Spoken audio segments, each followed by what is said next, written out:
Hey guys, welcome back to the channel. Today what we're going to be doing is we're going to be doing some mods as part of a series of mods on the 1050, the V-Strom 1050Xt Adventure. And yes, it is a great bike, I love it, but there are some things that can be improved. So that's what we're going to be doing in this series of mod videos. So stick around and we'll get right to it. The first thing we're going to be doing is installing a rear rack. This is an SW-Motech rack. Again, they're not cheap, you know, but it's quality. It's very much quality. So it comes with the rack itself, the adapter brackets, all the hardware. It has these strips that go underneath the adapters and stuff. And of course, it has instructions. Now, it's in English and in German. And the pictures are really good. So if you can't read English and you can't read German, you can always look at the pictures.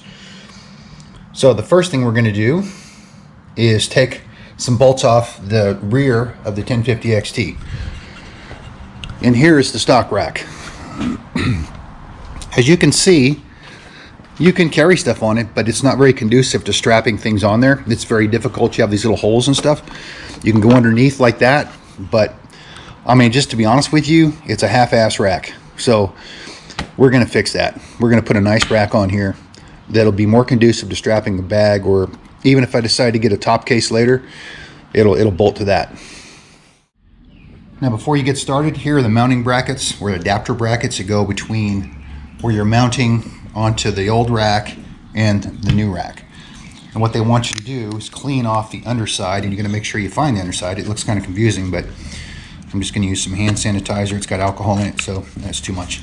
So it should work really well, because you're going to stick something on there. So clean the underside, wipe it off real good. Don't use any harsh cleaners, because this thing is, you know, painted or powder coated. You might take it off. Now that you've got these insulators, gaskets, whatever you want to call them, you're going to poke a hole right here. I hope you can see this right there, so you'll be able to mount the rack. So I'm going to use a punch. I'm just going to go both ways. It's pretty easy. Careful not to stab yourself.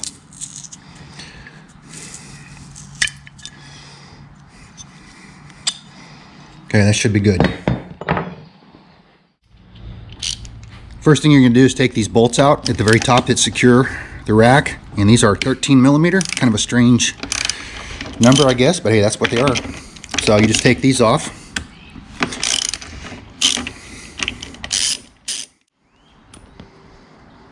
And I always save the hardware. You never know if you're going to need them again, but save the hardware. Next, you're going to take your brackets, just kind of test fit them where they're going to go. You can see where the holes are going to line up right here.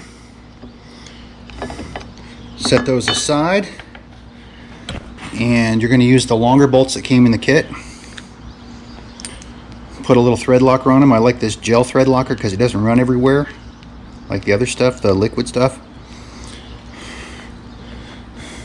It does the same job. So you take these little spacers that go inside the holes right there, line this sucker up,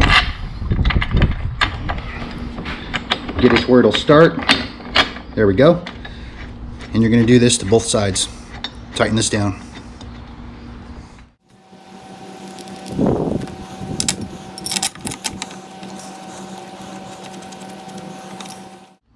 I think I misspoke. Actually, don't tighten them down, because you got to do the rear. Next, you're going to take this mounting hardware. You're going to run it through the hole. Remember the one you made in the gasket? And you're going to put it through this little spacer. This is what grabs underneath the rack.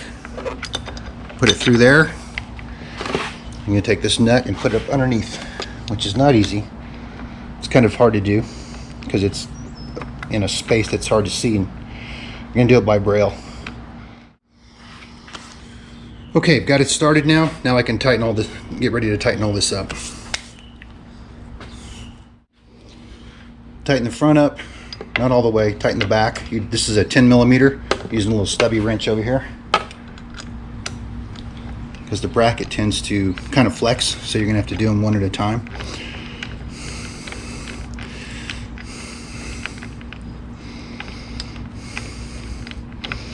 And these brackets kind of fit on the stock rack, they kind of fit it in a groove right there.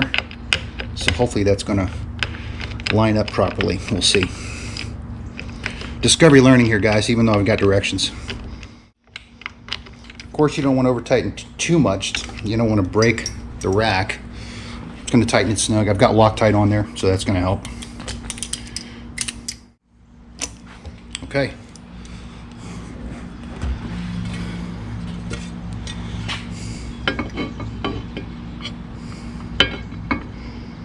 Hey, it looks like it's going to line up.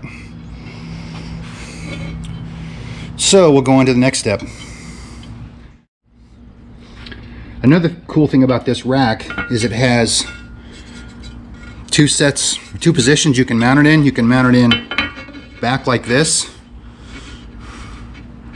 or you can mount it up forward, so you have options. And if you don't like one, you can switch to the other, pretty easy. It's using this other hardware, and of course I am going to Loctite. I'm going to put a little Loctite on there. The V-Strom does not vibrate like the DR650, but it does vibrate, so why not? All you're going to do is line up those holes. Again, going with the forward position, stick it through. Same with the other one. If I can get the, there it goes. Thing about Loctite, I know some of you guys know this, you want to try to keep it away from paint as much as possible. It'll take paint off, or rust, and rust I should say. So these bolts are the same size, 10 millimeter, and I have got, I'm not sure what size, I have to look at that size.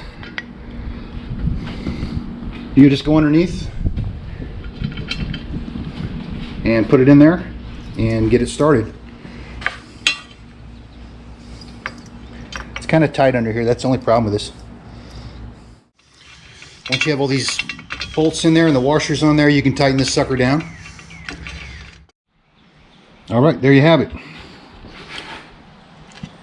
It's on there solid. I've got it in the forward position, or actually I think it's the rear position. No, forward position. Here you can take a quick look at it. And one of the nice things about it are all these locations to use straps. Use your rock straps or whatever straps you have with your bag. You can use that. Also, if you look real closely right here, this is to put another adapter on there for a top hard case, which you can use. Overall, this was pretty easy. You just take your time, and I used Loctite and everything. Again, kind of key to do that. Hey guys, one thing I didn't mention, they say the capacity of this rack, the weight capacity, is 16.5 pounds. I know the weight capacity on this bottom rack is about, I think it's 20 pounds. Well, of course you can put more than that on there. Here's literally 35 pounds. Doesn't even move. I'm going to push down on it, so it's not going to break. I think that's for safety reasons. If you have a problem, you know, don't want to say the word, but if you have a problem, 20 pounds, 16 pounds is the limit for it staying put in that type of incident. But anyway, it's a good rack. I like it. So again, thanks for watching, guys. Till next time, you know, like and subscribe as always, and cheers.